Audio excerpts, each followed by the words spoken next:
මගේ නම ලිලන්ති කුමාරි. මම වෘත්තීය නීතිඥවරියක්.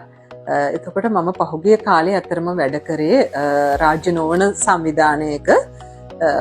ඒ වගේම මම උසාවි ගිය පළපුරුදු නීතිඥවරියක් විදිහට සේවය කරා. ටික කාලෙකින් පස්සේ මම තීරණය කරා නවසීලන්තයට ඉගෙන ගැනීම සඳහා වැඩිදුර අධ්‍යාපනය සඳහා යන්නට.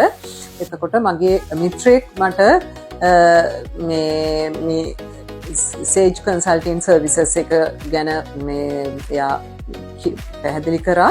එතනින් මට නවසීලන්තයට යන්න ස්ටුඩන්ට් වීසා එකක් ගන්න මේ හොඳම තැන කියලා. ඊට පස්සේ මම නවසීලන්ත සේජ් කන්සල්ටින් සර්විසස් එකට ආවට පස්සේ ඒගොල්ලෝ මගේ තියෙන ලේඛන පරීක්ෂා කරලා බලලා මගේ එක්ස්පීරියන්ස් එකත් බලලා ඒගොල්ලෝ කිව්වා මට මේ ස්ටුඩන්ට් වීසා එකක් ගන්න හැකියාව තියෙනවා කියලා. ඉතින් ඇත්තටම මම ඩොකියුමන්ට්ස් බාර දීලා වැඩි කාලයක් ගියේ නෑ. මටත් හිතා ගන්න බැරි වුණා. ඉතාලම අමාරු කාර්යයක්. මට පහසු වෙන ආකාරයෙන් ඒගොල්ලෝ වීසා එක අරන් දුන්නා. ඒ සම්බන්ධයෙන් මම ඇත්තටම සේජ් කන්සල්ටින් සර්විසස් එකේ උදේ මහතාව තමයි මුලින්ම මුණ ගැහුනේ. එතුමා ඊට පස්සේ මාව ඒ අදාළ සෙක්ෂන් එකේ නිලධාරීන්ට යොමු කළා. එතකොට එතන හිටපු සහායට හිටපු ස්ටාෆ් මෙම්බර්ස්ලා ඔක්කොම විශේෂයෙන් සදේව් වගේම ඉන්දික මහතා සචිනී වගේම සුරේඛා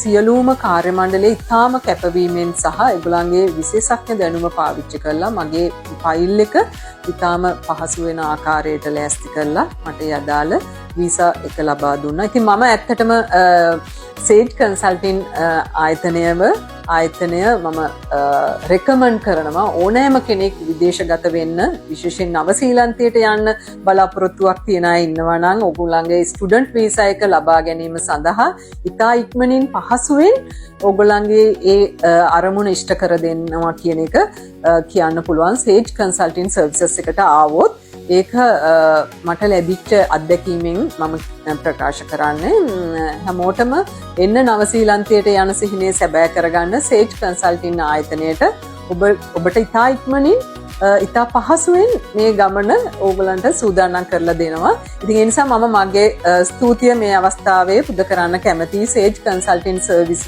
ආයතනයේ උදේ මහතා ඇතුළු සියලුම කාර්ය මණ්ඩලයට මේ කාර්ය ඉතා කැපවීමෙන් සහ උනන්දුවෙන් කරලා දීම පිළිබඳව. ස්තුතියි.